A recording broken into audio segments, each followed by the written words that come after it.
Sa akin, hindi po ito matatawag na turning point. Kasi nga, nakapokus lang sa isang lugar. Saan to? Sa Mindoro. Ang pinakamalaking controversial na flood control nasa Bulacan. Pero Correct. magugulat tayo bakit napunta sa Mindoro. At meron pa tayong sa Norte, Ilocos Norte, na inaano ni Chavit Singson, na meron talagang ghost projects. Ang nakikita ko dito, hindi turning point, kundi ito ay diversionary tactics, pagtatakip ng totoong may kasalanan, pagtatakip ng totoong mastermind. Kasi kung gusto mong tumbukin ang totoong mastermind, at gusto mong magpakulong, dapat to dito sa Bulacan, meron ka nang maipakulong, dapat doon sa Ilocos Norte, meron ka nang makasuhan, at mismo, yung DPWH Secretary na malaki po ang kanyang pananagutan, bakit po ay nakaalis ng ating bansa? Ano po ba ang gustong mangyari ng ating bayan? Di ba ho, dapat managot na mastermind at totoong mga malalaking isda, hindi lamang ho itong nakapokus tayo sa kay Saldico. Tandaan po ninyo, walang Saldico kung walang Martin Romualdez. Bakit dito lang po tayo nakapag-stay kay Saldico na meron naman ding Martin Romualdez na katakot-takot din yung corruption sa kanyang rehiyon sa Leyte, partner Badong? Kung sabihin naman, ikaw tanong naman nila, partner. Ito na nga, may nahuhuli na nga, may sumuko na, ayaw pa ninyo. Kasi nga, hindi po yan ang inaasahan nating mga personalidad Yun. na dapat ang makulong. Ang inaasahan ng tambayan na personalidad, itong mga dambuhalang pangalan, kagaya ni Saldico at Martin Romualdez. Partner, ito ililinaw lang natin. Etong mga Mindoro na to, lahat to sa Mindoro, di ba? Ito po may ugnayan lahat kay Saldico. Siya yung nag-proponent, siya rin po yung mga, yung Sunwest na tinatawag, kanya rin di umano yan o pag-aari rin ng kanyang pamilya. Isa Ilocos, partner. Diskaya yun, partner. Diskaya yun. Partner Dan. Well, excuse me po. Ito binabasa ko nga ngayon, napansin ho natin,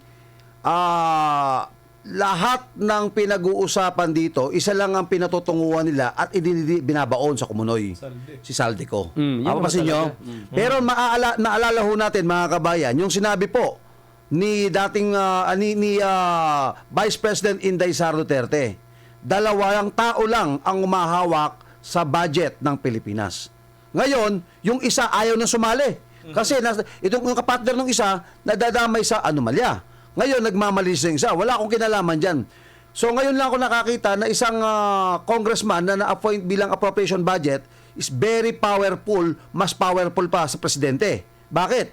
Kasi mga kabayan, nakokontrol niya lahat ng mga ahensya, kasama niyang kongresista, mga senador, maging si Bersamin, maging ang presidente, na kontrol niya. Kaya napapansin natin ngayon, ayaw na nilang palawigin yung kontrobersyal na kung sino pa yung mga sangkot dito, basta kay ko lang lahat ito. Ikaw lang lahat ito.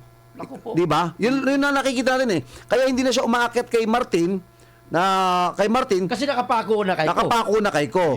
Kaya nga, babalik ko lang yung sinabi ho ni former congressman ko, Shemenet, ang gaba, dili magsaba.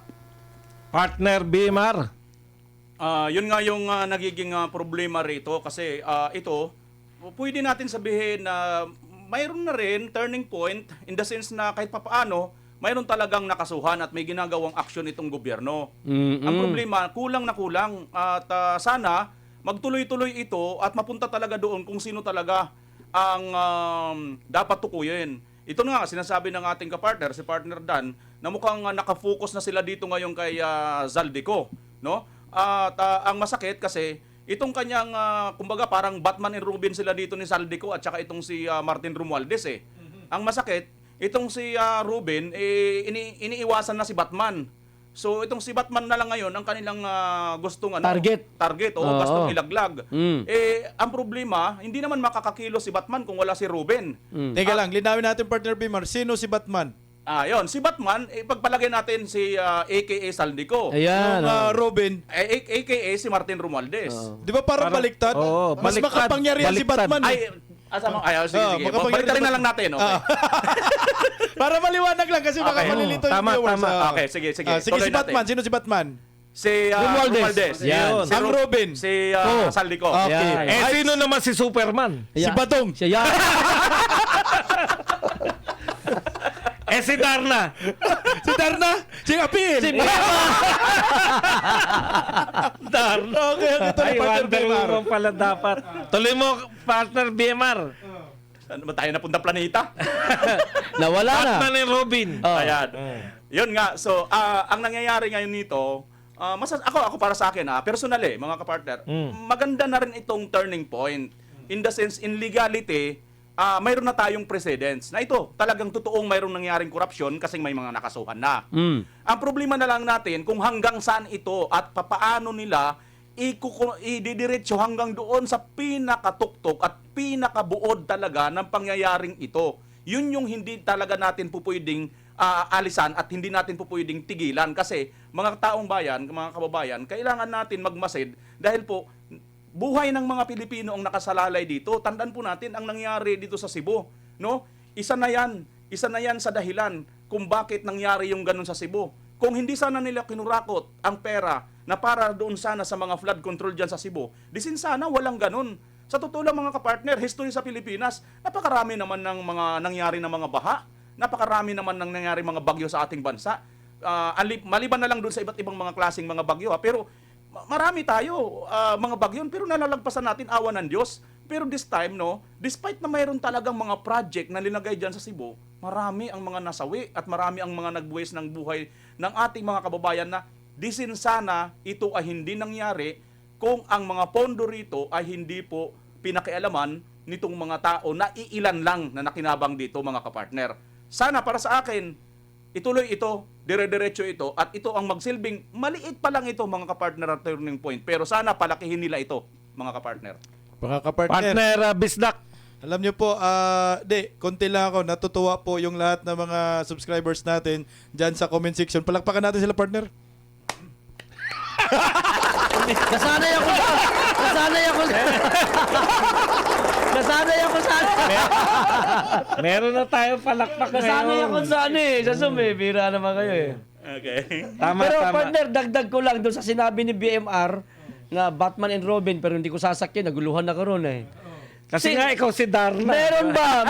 Meron bang isang kahit district engineer man lang na makapagpatunay maliban kay Saldico, mga partner, na ilang beses niya pinangalanan si Martin Romualdez, si President Bongbong Marcos? Meron kayong mga district engineer na makakapagsabi ba na totoo yung sinasabi ni Saldico? Kasama talaga si Romualdez. Nandito lang si Romualdez sa Pilipinas, bakit hindi natin paimbestigahan? May sagot si partner Dan. Oh, sige partner Dan. Alam mo, dito ako nanghihinayang sa perang taong bayan eh. Oh, yan, oo. Ang lalaki ng mga intelligent funds nyo. Oo. Di ba? Oo. Bilyon, no? Totoo lang, ang lalaki, pero hanggang ngayon, hindi na matukoy kung nasaan si Saldico. Ikaw, natukoy mo? Ang dali-daling tukuyin yan. Kaya nga. Kung gugustuhin yan. Di ba? Alam mo yung cellphone mo, di ba? Tinuro mo yan sa akin. Oo. May IP address yan. Oo. Di ba? Yung pagka-upload niyan, dun mismo sa naglabas niyan, matetrace mo na kung nasaan siya, kung anong Ayun. bansa yan. Pero partner, dito sa pinag-uusapan natin ngayon, itong sa ngayon ang punot dulo po ng ating pinag-uusapan, korupsyon. Pagnanakaw. Ang problema, paulit-ulit lang tayo dito, ang hinahanap po natin dito, yung talagang mastermind. Ang ginagawa ho dito, parang smoke screen, diversional tactics, kung ano-ano ho pinaiingay nila, pero yung talagang mastermind, hindi natutumbok. Yan. Kaya may mga malawakang rally ngayon, partner. Ayan na. Na nagpapatuloy. Oo. Ituloy na natin sa balita. No?